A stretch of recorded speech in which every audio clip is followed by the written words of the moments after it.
नंदीग्राम की तस्वीर क्या इस वक्त?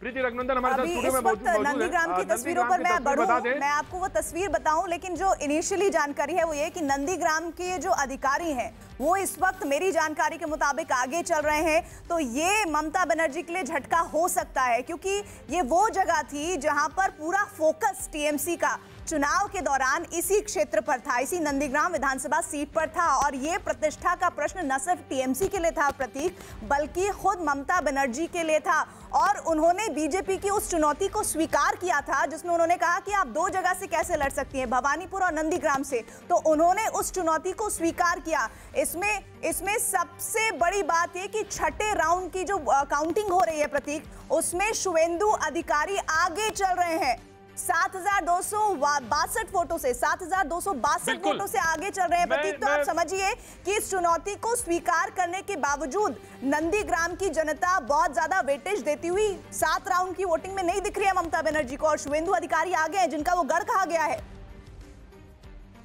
बिल्कुल बिल्कुल, मैं आपसे एक आंकड़ा और जानना चाहूंगा जो आपके पास है कि ग्रामीण और शहरी वाला, उस आंकड़े को भी आप करिए। तब तक मैं टीएमसी के जो हमारे प्रवक्ता विनय जी मौजूद हैं, मैं उनकी तरफ बढ़ना चाहूंगा।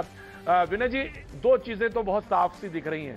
एक लोगों ने कहा कि क्या, जिसका कि अभी थोड़ी देर पहले अशोक जी भी बात कर रहे थे कि जहां तक इमेज की बात है ममता बनर्जी के पूरे पश्चिम बंगाल में वो अभी अनचैलेंजेबल है।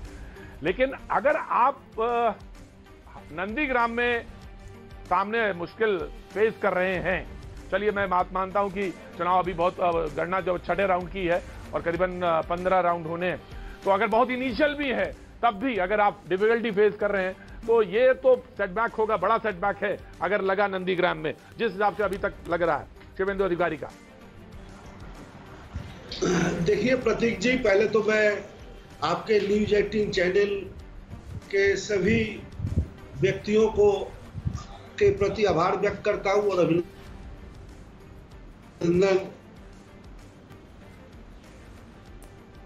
होते या सभी देखेंगे कि ममता बनर्जी वहां जीतेंगी, इसमें कोई शक नहीं है। जहां से जिसे नहीं, इसका आधार क्या है? आधार क्या है? मैं विनय जी ये जानना चाहता हूँ, विनय जी मैं जानना चाहता हूँ, इसका अंदेशा हम लोगों को था, मगर जय तृणमूल कांग्रेस की होगी और ममता बनर्जी जीतेगी। और इस विधानसभा चुनाव के दौरान भारतीय जनता पार्टी के द्वारा जितने अनर्गल बात देश के जनता के समक्ष बंगाल की उन अनर्गल बात में के द्वारा लाया गया, आज नैतिक रूप से नरेंद्र मोदी और अमित शाह को इस्तीफा देना चाहिए। अगर जरा सी भी शर्म हो भारतीय जनता पार्टी के पास अगर रही है शर्म, तो नरेंद्र मोदी और अमित शाह को आज इस्तीफा देना चाहिए, क्योंकि देश संभालने में वे नाकाम रहे हैं। इस चुनाव के दौरान हम लोगों ने सुना है महाभारत में जिस प्रकार द्रौपदी का चीरहरण हुआ था, ममता बनर्जी का चीरहरण करने की कोशिश या दुर्योधन और दुशासनों की पार्टी नरेंद्र मोदी और अमित शाह की जोड़ी ने की थी, जिसको बंगाल की अनर्गल बातें मत बोलिए। देखिए I won't allow you, please दिया है। देखिए एक बात ध्यान रखिए, नहीं आप नहीं, विनय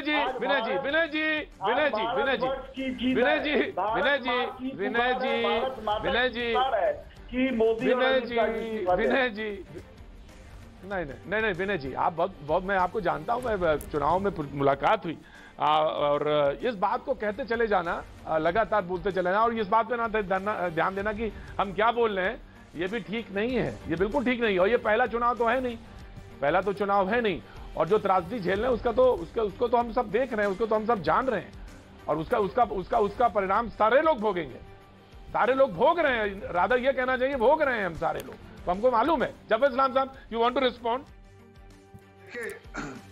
अभी जितना ये एक्साइटमेंट दिखा रहे हैं, मैं उनके भाषा में बात नहीं कर सकता। मैं एक डिसिप्लिन पार्टी का सोल्जर हूँ, मैं मर्यादा के ध्यान में रखते हुए ही बात करता हूँ। लेकिन मैं ऐसे लगड़े लुले बनने का नाटक हमने नहीं किया, ऐसा नहीं मैं बोल सकता हूँ। भारतीय जनता पार्टी का कार्यकर्ता बढ़ा देना भारत के राजनीतिक इतिहास में न कभी हुआ है और न भविष्य में आप लोगों के सिवाय कोई करेगा। आप लोगों को तो लानत आनी चाहिए कि देश, अरे लानत तुम्हारे पे आएगा, तुम्हारी जो आप तो लगड़े लुले का नाटक करके जो इलेक्शन लड़ा है वो आपको थोड़ी देर में आप खुद से दिखेगा। ये सब जो आप जो प्रधानमंत्री जी के बारे में और आदरणीय गृह मंत्री जी के बारे में जफर भाई आप भी वो बिल्कुल बर्दाश्त नहीं करूंगा। जफर साहब संयम से, जफर साहब नहीं, मैं जिस तरह की बात कर रहे हैं, देखिए मैं कहना चाह रहा हूँ कि देखिए विनय जी को टोका मैंने, अभी मैं 2-3 बात कहना चाहता हूँ, मैं इनके बीच में टोका नहीं, मैं 2-3 बातें कहना चाहता हूँ। विनय जी सुन लीजिए, विनय जी सुन लीजिए, विनय जी सुन लीजिए, मैं टाइम दे दूंगा आपको, विनय जी टाइम दे दूंगा। इतना एक्साइटमेंट मत दिखाइए, अभी इलेक्शन बाकी है, रिजल्ट बाकी है, अभी 5-6 राउंड का भी इलेक्शन है, रिपोर्टिंग नहीं हुआ, इतना हवा में मत उड़िए। अभी सुनिए, अभी 30 राउंड का इलेक्शन, 30 राउंड की काउंटिंग होनी है, और आपकी मुखिया जो आपकी मुखिया अभी हार रही है, आपकी मुखिया हार रही है, आप सुनिए, आपकी मुखिया भी हार रही है, आपकी पार्टी भी हार रही है। मैं आया, मैं दोनों को